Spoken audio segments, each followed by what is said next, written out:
नवी मुंबई महानगरपालिका निवडणुकीसाठी कालच मतदान हे पार पडलेलं आहे आणि त्यानंतर आजचा दिवस महत्त्वाचा आहे, कारण आज निकाल लागणार आहे।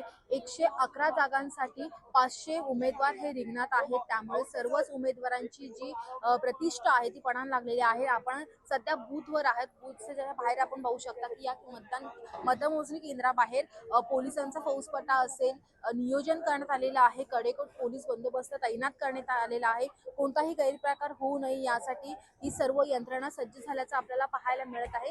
त्याचसोबत चेक केल्याशिवाय, आयडी पासेस चेक केल्याशिवाय कोणालाही आतमध्ये सोडलं जात नाही आहे। आपण पाहू शकता की 10 वाजता या ठिकाणी मतमोजणीला ही सुरुवात होणार आहे आणि त्यासाठी कुठेतरी जे उमेदवारांचे कार्यकर्ते असतील त्यांची देखील गर्दी आपल्याला या ठिकाणी हळूहळू पाहायला मिळणार आहे, कारण प्रत्येक उमेदवाराची जी प्रतिष्ठा आहे ती पणाला लागलेली आहे।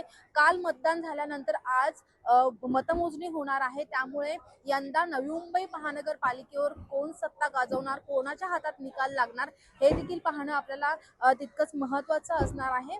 मात्र जर पाहायला गेलात तर तब्बल 10 वर्षानंतर नवी मुंबई महानगरपालिका निवडणुका ह्या होत आहेत आणि त्यासाठी आज मतमोजणी होणार आहे। त्यामुळे गणेश नाईक आपला बालेकिल्ला राखण्यात यश मिळवतात की एकनाथ शिंदे हे नवी मुंबई महानगरपालिका काबीज करतात हे आज स्पष्ट होणार आहे। त्यामुळे 10 वाजल्यानंतर संपूर्ण निकालाला ही सुरुवात होणार आहे। व्हिडिओ जर्नलिस्ट सुमित सह मी आकांक्षी देशमुख, लोकशाही मराठी, नवी मुंबई।